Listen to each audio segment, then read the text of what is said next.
जय जय श्री राम श्याम। हरि ओम तत्सत। श्रीमते रामचंद्राय नमः। ओम नमः परमहंसास्वादित चरण कमल चिन्मकरंदाय भक्त जनमानसाय श्री रामचंद्राय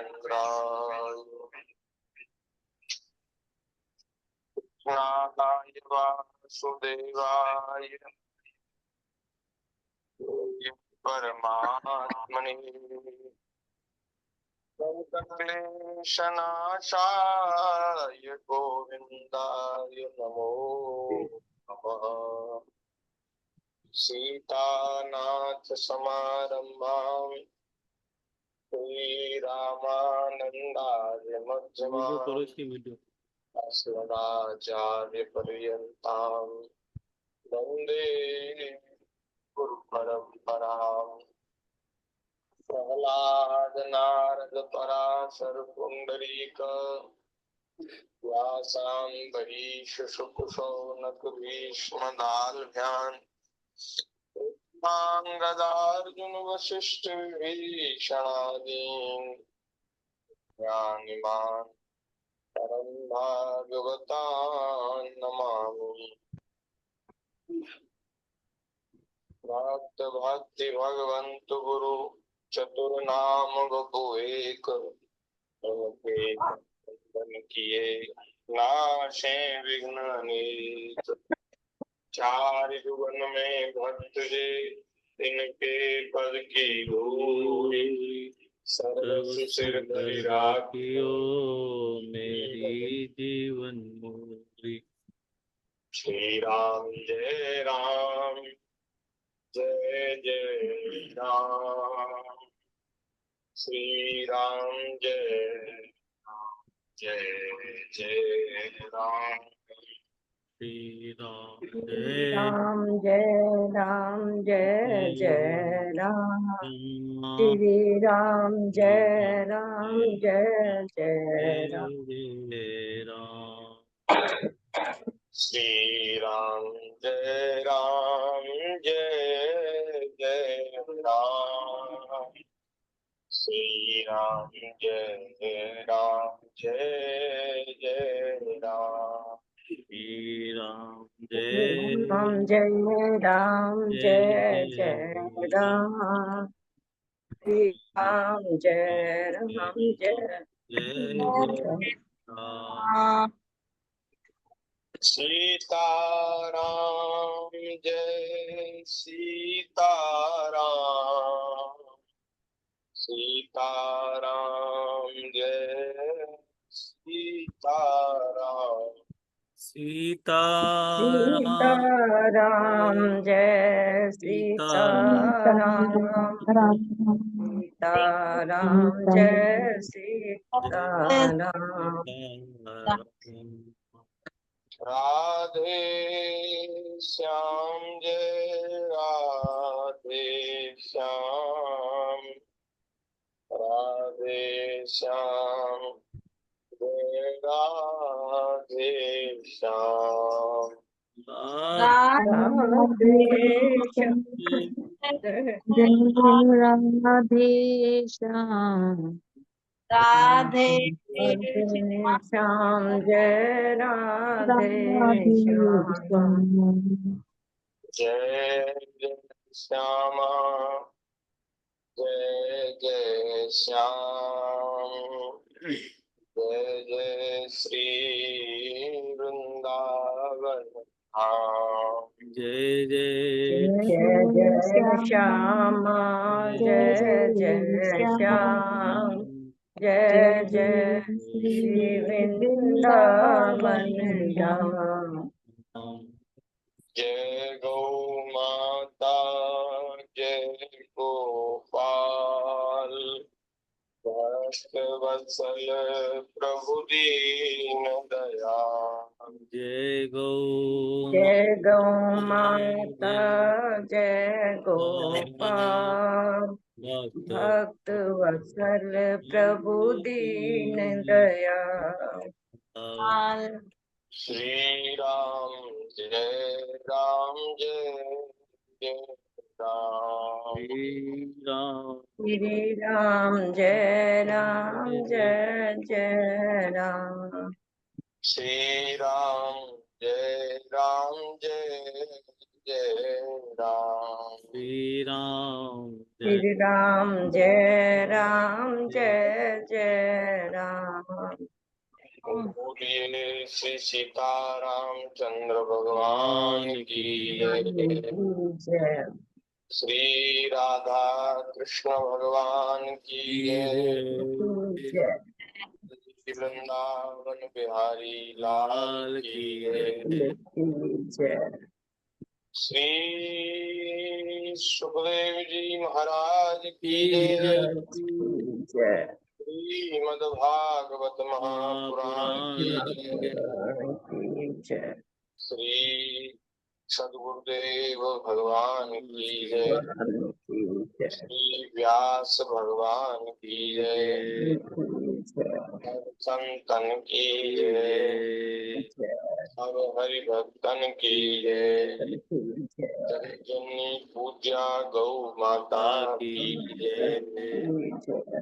जय श्री राधे श्याम। जय जय श्री सीताराम। हर हर नारायण नारायण नारायण।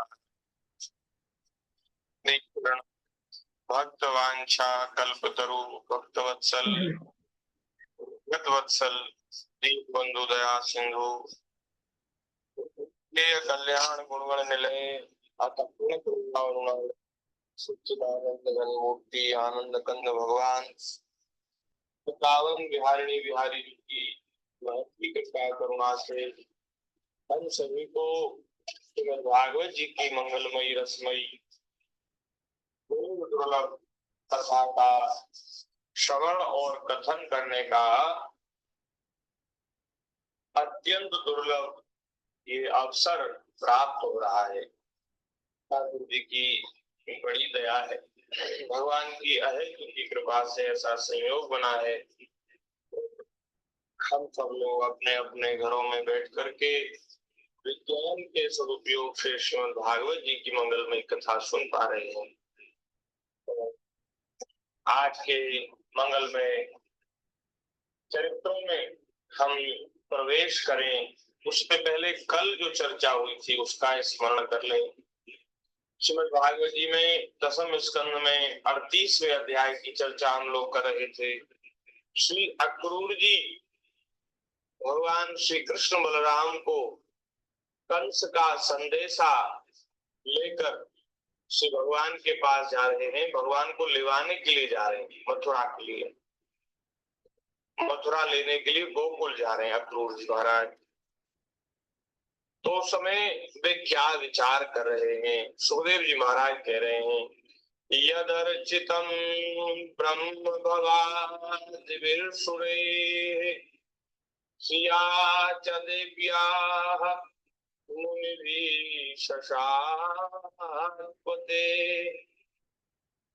गोचारणाय चरे शरद्वने यद्गोपिकानां कुंकुमांकितम्।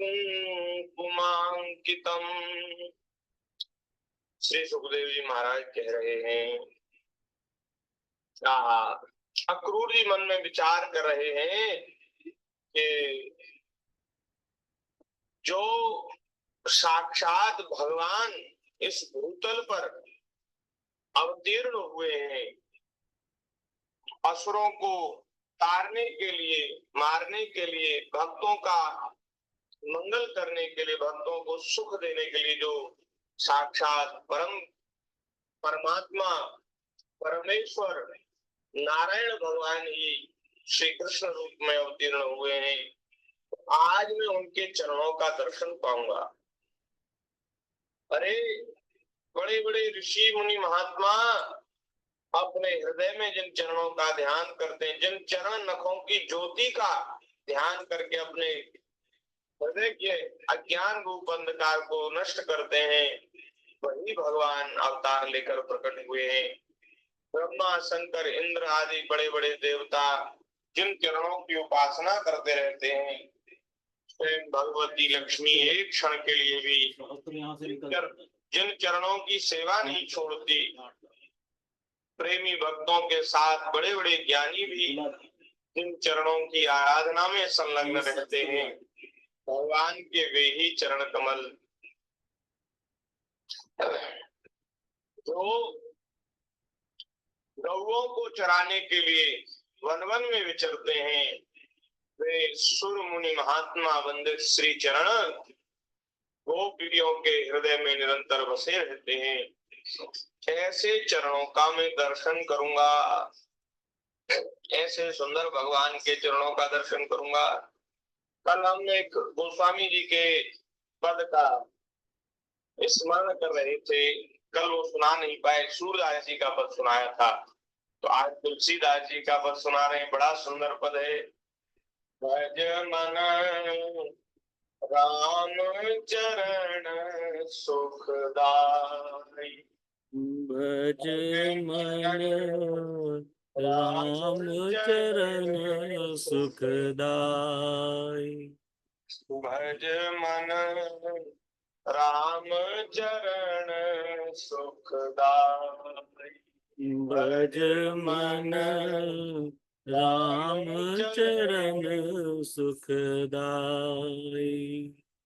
जेहि चरण ते निकसी सुर सरी, जेहि शंकर जटा समाई, हाँ जटा शंकरी नाम पर्यो है, त्रिभुवन तारण आई। जटा शंकरी नाम पर्यो है, त्रिभुवन तारण आई। भज मन राम चरण सुखदाई, भज मन राम चरण सुखदाई। शंकर जी ने गंगा जी को जटाओं में धारण किया, इसलिए गंगा जी का नाम पड़ गया जटा शंकरी। ऐसी गंगा जी जो त्रिभुवन को तारने वाली हैं, वे जिन चरणों से प्रकट हुई हैं, वो स्वामी जी कह रहे अरे मन तो उन चरणों का भजन कर।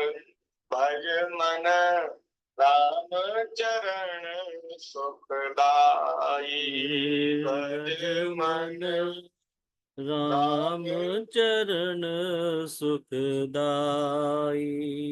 जिन चरणन की चरण पादुका, भरत रहो लवलाई।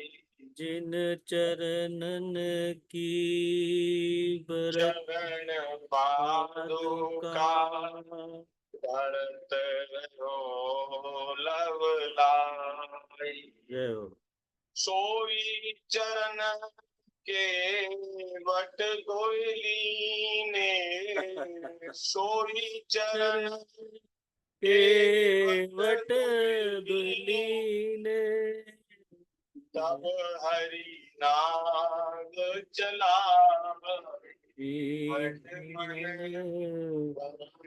चरण सुखदाई, भज मन राम चरण सुखदाई।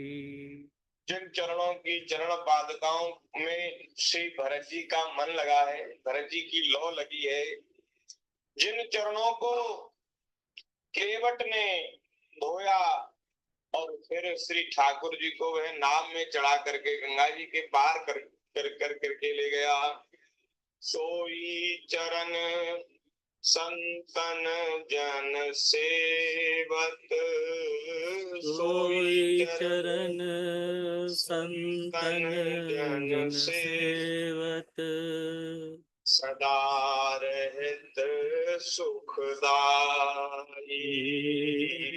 सदा रहत सुखदाई सोई चरण गौतम ऋषि नारी सोई चरण गौतम सिनाई परसि परम पद पाई परसि परम पद पाई भज मन राम चरण सुखदाई भज मन राम चरण सुखदाई दंडक वन प्रभु पावन कीनो दंडक वन प्रभु पावन कीनो सियन त्रास जाई ऋषियन त्रास जाई सोई प्रभु त्रिलोक के स्वामी सोई प्रभु त्रिलोक के स्वामी कनक मृगा संगधारी कनक मृगा संगधारी भज मन राम चरण सुखदाई भज मन राम चरण सुखदाई कपि सुग्रीव बंधु भय व्याकुल तिन जय छत्र फिराई विप को अनुज विभीषण निशिचर सत लंका पाई रिपु को अनुज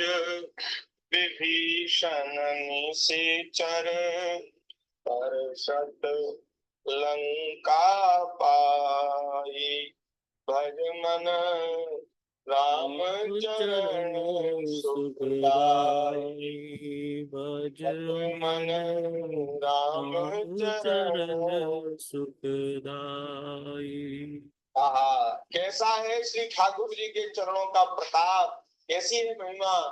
गोस्वामी जी कह रहे हैं सुग्रीव जो बेचारा अपने भाई के भय से मारा मारा फिर रहा था, बड़ा दुखी था, राज छिन गया, पत्नी छिन गई, कोई कुछ पूछने वाला नहीं, कोई कुछ पास नहीं, बेचारा भयभीत रहता था।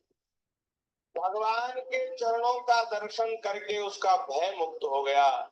महाराज जिन चरणों के दर्शन से उसके सारे दुख सारी विपत्ति दूर हो गई, ऐसे चरणों का भजन कर। ठाकुर जी के चरणों का दर्शन किया, भगवान के चरणों के दर्शन से ऐसा महाराज हो गया कि उसको उसका राज मिल गया, बाली का वध हो गया और वो राजा बन गया। और शत्रु का भाई विभीषण जिन चरणों की शरण में आया और चरणों का स्पर्श किया, तो वो बेचारा विभीषण भी बड़ा दीनहीन था, उसकी भी महाराज कोई गति नहीं थी। उस विभीषण को भी लंका का राज जिन चरणों के स्पर्श से प्राप्त हो गया। भैया जिनकी कहीं कोई गति नहीं, जिनके लिए कहीं जगह नहीं, वे इन चरणों का आश्रय, चरणों का भजन करें तो महाराज उनकी भी जय जयकार हो जाती है, उनकी भी सब बात बन जाती है, उनकी बिगड़ी हुई बात सुधर जाती है। तो ऐसे चरणों का भजन कर, भज मन राम चरण सुखदाई। भज मन राम चरण सुखदाई। शिव सनकादिक अरु ब्रह्मादिक शेष सहस मुख गाई। शिव शिव सनकादिक सनकादिक अरु ब्रह्मादिक ब्रह्मादिक शेष सहस मुख मुख गाई। गाई। आहा, जिन प्रभु की महिमा का गान शंकर जी करते हैं, सनकादिक ऋषि करते हैं, और ब्रह्मा जी करते हैं, शेष जी करते हैं। शेष जी तो 1000 मुखों से भगवान की महिमा का गान करते हैं। ऐसे महिमा में, अनंत महिमा में प्रभु शिव सनकादिक अरु ब्रह्मादिक शेष सहस मुख गाई। तुलसीदास मारुत सुत की प्रभु, तुलसीदास मारुत सुत की प्रभु, निज मुख करत बड़ाई। हाँ, निज मुख करत बड़ाई। वे ही महामहिमा में प्रभु हनुमान जी की अपने मुख से बड़ाई करते हैं। जिनकी महिमा का सब वेद, सब ऋषि मुनि महात्मा गान करते हैं, वे प्रभु स्वयं हनुमान जी की बड़ाई करते हैं, हनुमान जी की महिमा को गाते हैं। ऐसे श्री राम जी के चरणों का भजन कर भज मन राम चरण सुखदाई। भज मन राम चरण सुखदाई। श्री अक्रूर जी महाराज कह रहे हैं, मैं अवश्य ही उनका दर्शन करूंगा, उन चरणों का दर्शन करूंगा, और केवल चरणों का ही दर्शन नहीं करूंगा, जिनके चरण दर्शनीय हैं। ध्यान दीजिए, जिनके चरण कमल इतने सुंदर कोमल हैं कि महाराज उन चरणों के सौंदर्य, उनकी शोभा, उनकी सुंदरता पर महाराज कोटि कोटि कामदेव भी बारी जावे, बलिहारी जावे। ऐसे प्रभु के चरण कितने सुंदर हैं महाराज, उन प्रभु का मुख कमल कितना सुंदर होगा। जो शरीर होता है, उस शरीर में सबसे ऐसे चरण होते हैं, सबसे कठोर होते हैं, और कोई बहुत सुंदर भी नहीं होते। तो महाराज हमारे ठाकुर जी के चरण इतने सुंदर हैं, तो उनका मुख कमल और उनका पूरा श्री विग्रह कैसा होगा। तो गुरु जी कह रहे, मैं तो भगवान के चरणों का ही दर्शन करके संतोष नहीं करूंगा, मैं तो भगवान के पूरे श्री विग्रह का दर्शन करूंगा। मैं अवश्य उनका दर्शन करूंगा। क्या दर्शन करेंगे? बोले दृक्ष्यामि नूनम सुकपोल नासिकम, उनके सुंदर कपोलों का दर्शन करूंगा, उनकी नासिका का दर्शन करूंगा, और स्मिता कंजलोचनम, उनकी मधुर मधुर मुस्कान का दर्शन करूंगा, उनके नेत्रों का दर्शन करूंगा, जिस तरह से वो देखते हैं उनके अवलोकन का दर्शन करूंगा, उनकी तिरछी चितवन का दर्शन करूंगा। द्रक्ष्यामि नूनम सुकपोल नासिकम स्मितावलोकनकंजलोचनम मुखम मुकुंदस्य गुणालकावृतम प्रदक्षिणं मे प्रचरन्ति वे मृगाः, प्रदक्षिणं मे प्रचरन्ति वे मृगाः। मैं प्रेम और मुक्ति के परम दानी श्री मुकुंद के उस मुख कमल का आज अवश्य ही दर्शन करूंगा। क्यों? क्योंकि मुझे शुभ शकुन हो रहे हैं। ये शुभ शकुन हो रहे हैं कि मेरी दाहिनी ओर से अभी अभी हिरण निकल के गया है। तो मुझे लगता है कि मेरे मन का जो मनोरथ है वो अवश्य पूर्ण होगा।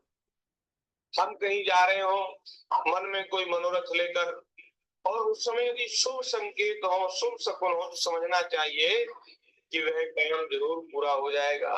हाँ, तो अक्रूर जी मन में मनोरथ लिए जा रहे थे और तभी उनके साथ शुभ शकुन होने लगे, तो उन्हें कितना आनंद हुआ। बहुत सुंदर, बहुत आनंद हुआ। मरकत मणि के समान सुस्निग्ध कांतिमान उनके कोमल कपोल हैं। तोते की ठोर के समान नुकीली नासिका है। नासिका में महाराज तोते की नासिका को बहुत श्रेष्ठ माना जाता है। कभी जब उपमा देते हैं ना, तो नासिका को तोते की सी नासिका बता करके और उसको बहुत सुंदर बताने का प्रयास करते हैं।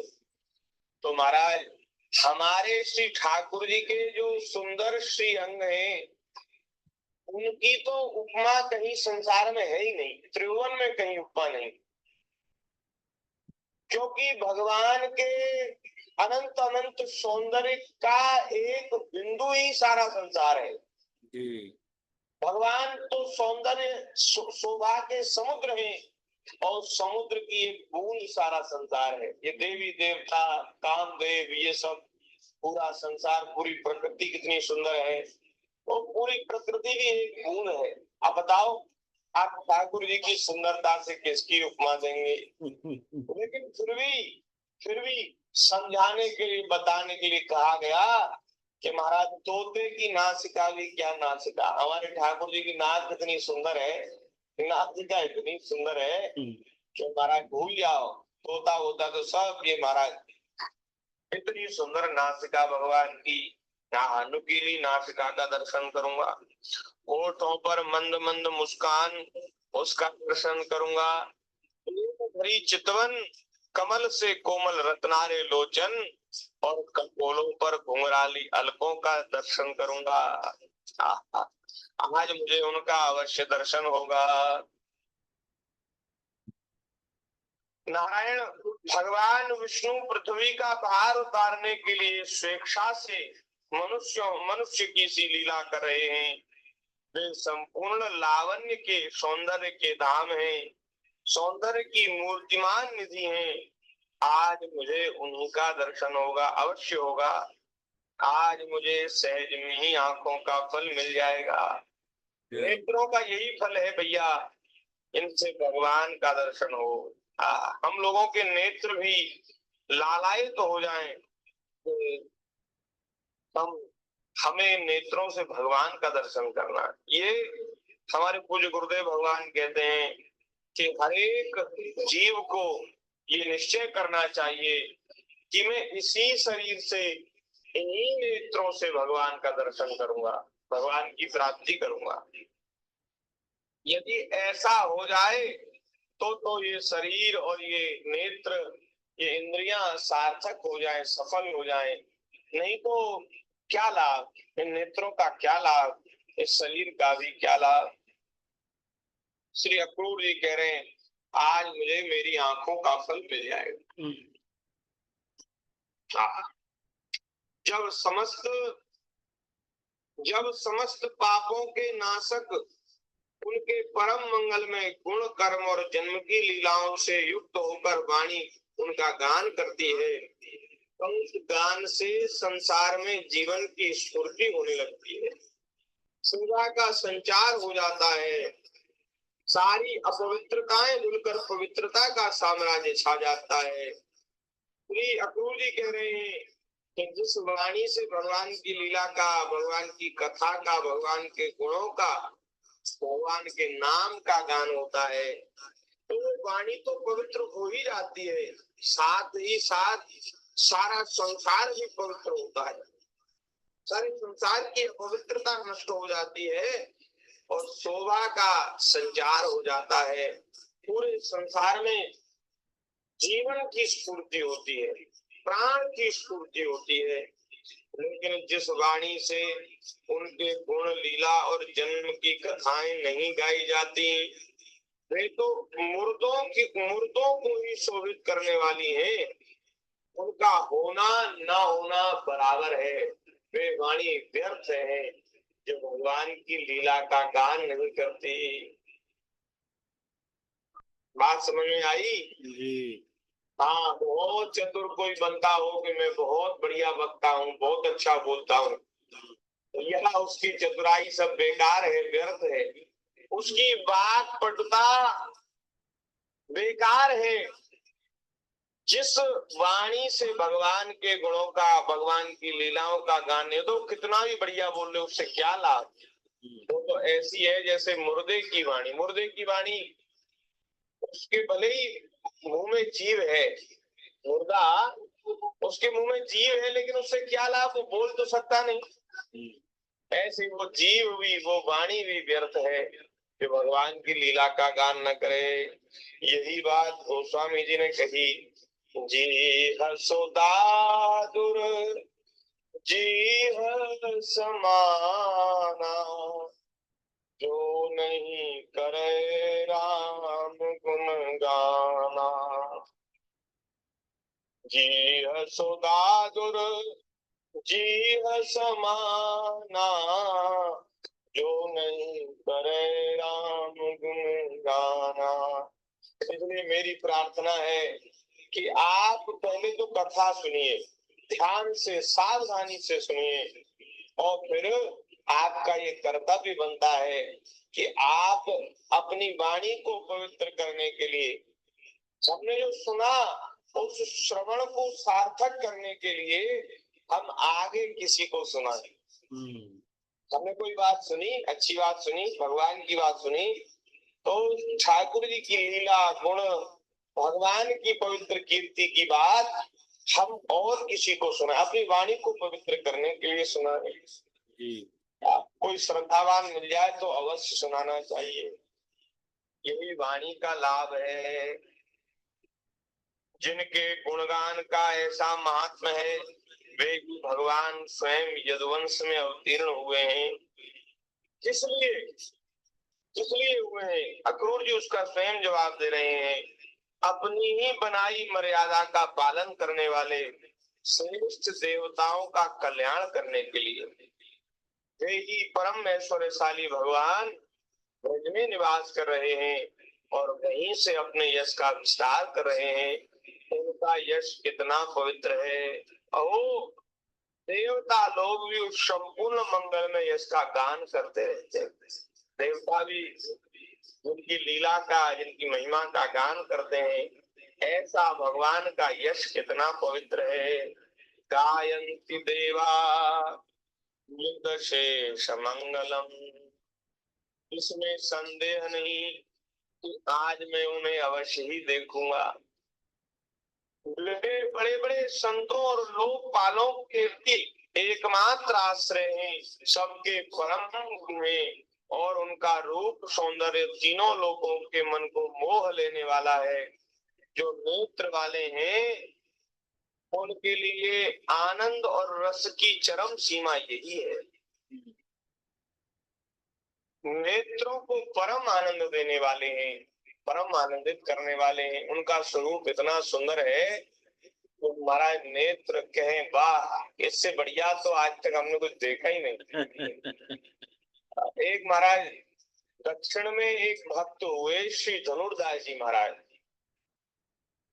वो बाद में तो बड़े श्रेष्ठ भक्त हुए, बड़े प्रेमी भक्त हुए, लेकिन पहले उनके जीवन का ऐसा वृत्तांत है कि पहले वो अपनी पत्नी में बड़े आसक्त थे।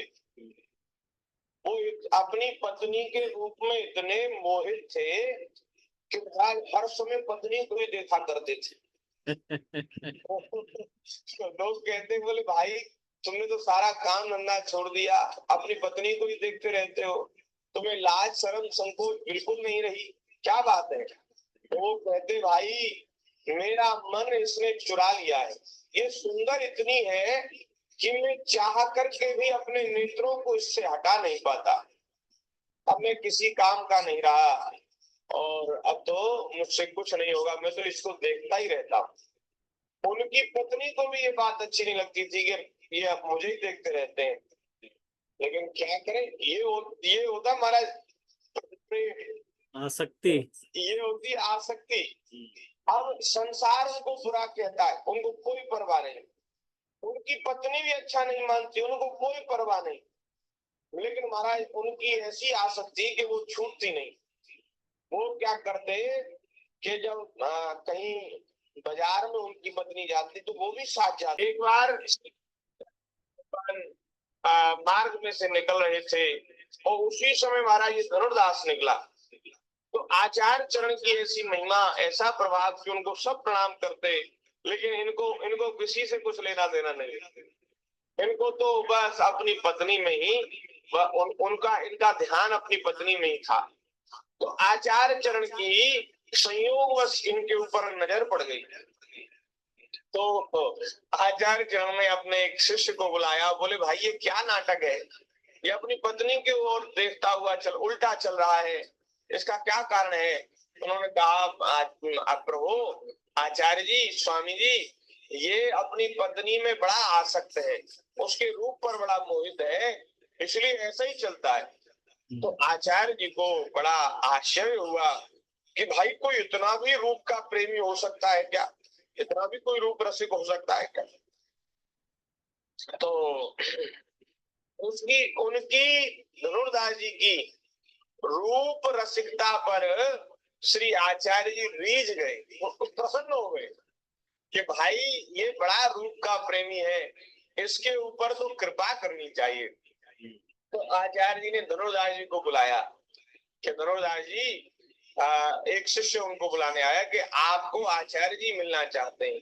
तो वो डर गए कि मुझे लगता है मुझे डांटेंगे, मेरी तो बदनामी चारों ओर हो ही रही है, तो लगता है मुझको डांटेंगे। तो वो डरते डरते आचार्य जी के पास गए।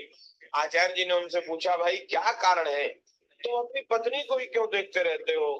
तो बोला महाराज वो इतनी सुंदर है कि मेरी नजर हटती ही नहीं। तो बोले अगर आचार्य जी बोले अगर मैं तुम्हें उससे भी सुंदर कुछ दिखा दूं तो बोले महाराज उससे सुंदर तो कुछ हो ही नहीं सकता। तो बोले मैं दिखा दूं तो क्या करोगे? तो बोले महाराज मैं उसको भूल जाऊंगा फिर।